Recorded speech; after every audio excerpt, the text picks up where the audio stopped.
It's another dual release weekend. I think I was talking about that last week, and I don't understand why it keeps happening. It's a frantic pace on our end, but it's good for you. It's like we're dropping dual releases like every single day. But what do we got this weekend? Well, we have two beers that are at pretty much the opposite ends of the spectrum. We've got a Pale Ale, Meandering Trails Pale Ale, and we've got Oreo Truffle, which you guys may have saw at the zoo last week. So let's get into the story behind these beers. One of them's a very new beer. The other one has been around for a while. So we'll start with Meandering Trails. I know it's a pale ale, but we've come a long way in perfecting brewing our pale ales. It's been my white whale for quite a while. The most improved towpath recipe is exactly where we want it to be, but it took us years to do that. It ended up being a lot of water chemistry, and that's it. That's what I think a lot of brewers overlook, and a lot of new brewers, home brewers. You don't think water chemistry is that big a deal, but when you've got a delicate style and you're really trying to go for that last 20%, water chemistry will take you there. So we got the towpath pale ale water chemistry right. Now the story behind the Meandering Trails, we've been brewing this since I believe 2016 in the Valley. It's been kind of an experimental pale ale, but it's for Party for the Parks, which is run by the Friends of Metro Parks. They support the Metro Parks around here in Summit County. And every year in the late summer, early fall, they do a Party for the Parks event. We brew a special version of Meandering Trails Pale Ale. They get together, it's usually on draft, and they have food, people purchase tickets. It's really a fun thing to do. And I've been working with Steve Bogle for the past, since it started. He's been great. He's a great supporter for the parks. And this year, because of the pandemic, we had to get this going ahead of time. We weren't sure what was going to happen. So it turned into a can/bag lunch type of a thing. And we ended up scaling it up, not in the Valley anymore, but we did a little scale up at Canal Place. Because we thought, we could additionally support the parks like we haven't before. And what we're doing is we're going to donate a part of the proceeds for this for the next 3 weeks back to the Friends of Metro Parks. So come on in, you get a pint of Meandering Trails, $1. We'll go back to the Metro Parks. If you buy a 4-pack, same thing, $1 back to the Metro Parks. This is gonna last for 3 weeks. So come on in and give that a try. What we did different this year is we, Hophead Farms, I believe from Michigan, they dropped off some Supersazer hops, which is a Michigan grown noble hop. Noble hops are usually purely a European variety. They're used primarily for finishing hops, aroma, a little bit of flavor. They're not really good for IPAs or New Englands. So we're thinking, what do we do differently with this batch this year? We tried, hey, let's put this Supersazer in. And it came out wonderfully. We could not believe it.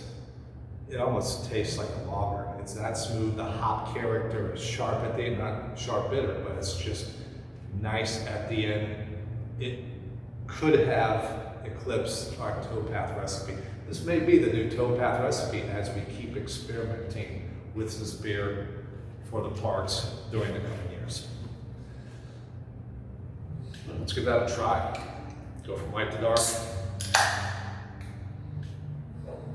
So this is on draft today, and we've got the can release. The parks are holding their event this weekend.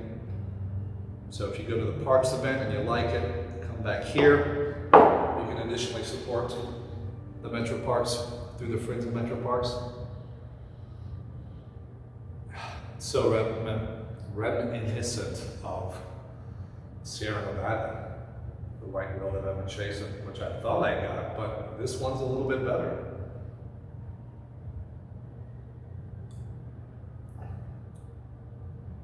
Super crisp, super clean. You're gonna love it. I say that. but you will. The second beer we've got to review is Oreo Truffle. Now this is a relatively new beer. We lab ratted it around February of this year. It's got a 4.32 on Untapped.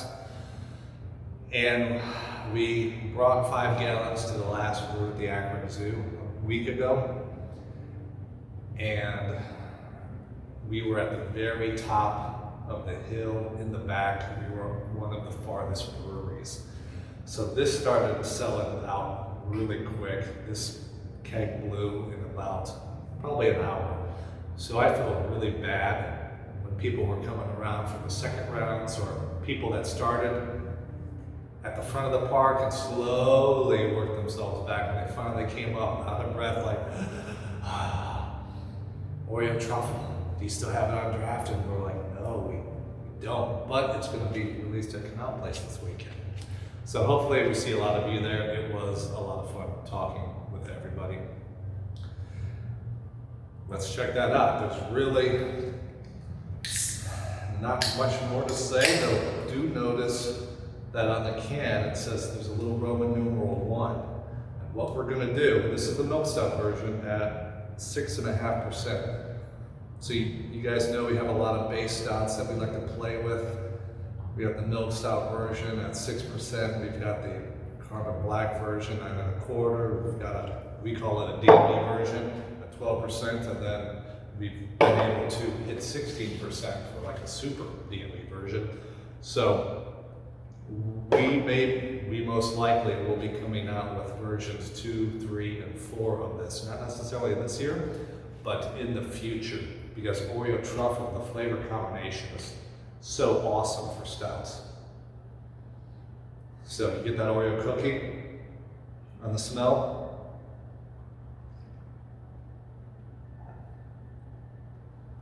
When you got some of that truffle flavor on the back end. It is a great combination.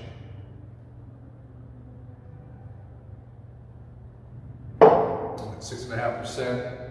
You can enjoy a couple by the fire if it ever starts getting chilly. I don't know, the summer's been a hot one.